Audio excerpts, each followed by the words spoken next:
give an overview initially. I've been working on toxic waste sites since the issue started in the United States for nearly 20 years, and I've seen a lot of ugly situations. I've worked on some of the famous toxic waste sites in the country, like Love Canal in New York and Times Beach in Missouri. And I'm here to tell you that the situation that we find here, that I've uncovered through my research, is truly shocking and outrageous. The Warren County PCB landfill situation shows that the state itself has created a major environmental hazard in Warren County.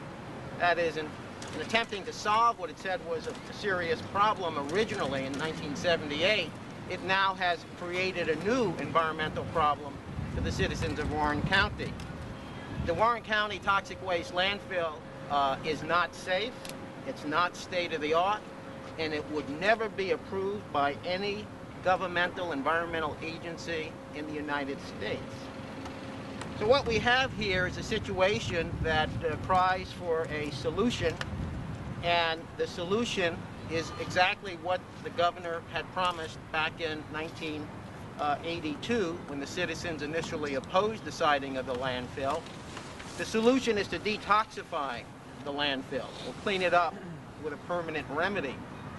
I have three basic technical findings that I've given in my statement for today. The first is that I've told the working group that detoxification technology is available. The state has known it for several years. It was not available back when the landfill was constructed, but it has become available in the last several years. There are two viable technologies that can be used to totally detoxify or clean up this Warren County landfill. The second finding that I presented to the working group is that the state has been in major non-compliance with a host of federal regulatory requirements. They've been in non-compliance for many years. When the federal government gave the state Superfund monies, that's from the federal Superfund Toxic Waste Cleanup Program, the federal government imposed a number of technical requirements that are spelled out in documents. The federal government also said that the state would have to comply with the regulatory requirements under two federal environmental laws, the Toxic Substances Control Act and the CERCLA or Superfund program. As an example of a major act of non-compliance, the state apparently left out of the landfill construction a major component of all acceptable toxic waste landfills in this country. It's called a leachate collection system, which is based on a system of perforated pipes at the bottom of the landfill, which has to be designed very carefully to collect water or leachate that is formed in the landfill.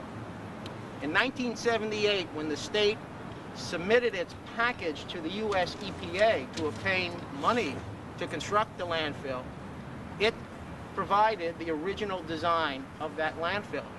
And it spelled out, the state spelled out in detail, that it would use to put in the proper leachate collection system.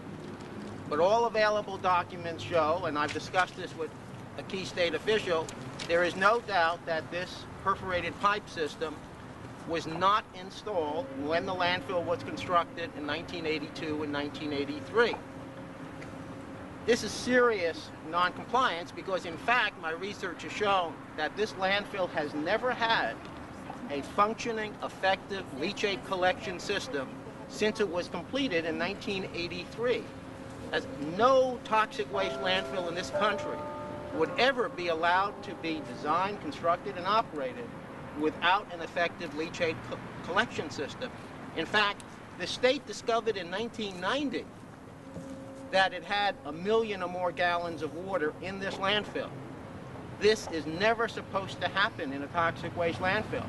A leachate collection system is there to prevent the buildup of water or leachate inside the landfill. They knew about it in 1990. They should have actually known about it as soon as the landfill was completed in '83. They didn't tell the public about this 1 million gallons of water in the landfill until 1993. So there's been some level of, I would say, deception. There are many other problems in terms of non-compliance with federal requirements, and Pat Barnes, the other science advisor, can probably talk about some of these too. But I want to emphasize not having a functioning, effective leachate collection system in a toxic waste landfill is unheard of. It's unspeakable. It would never be allowed by any government agency. And the third finding that I presented in my recent report is that fundamentally we have an unsafe landfill. In 1982, the governor promised the residents of Warren County that this landfill would be safe and secure. It is not safe. It is not secure. The million or so gallons of water in it make it unsafe. The dysfunctional leachate collection system makes it unsafe. And other information that we've had shows that water is entering and leaving the landfill. This is not even a tight containment system. It is a leaking landfill. So we have as I said earlier, a major environmental hazard that the state itself has created and has perpetuated for a long time in Warren County. So those are my basic findings, and perhaps we can handle questions after Pat Barnes, the other science advisor, gives you an overview. Thank you.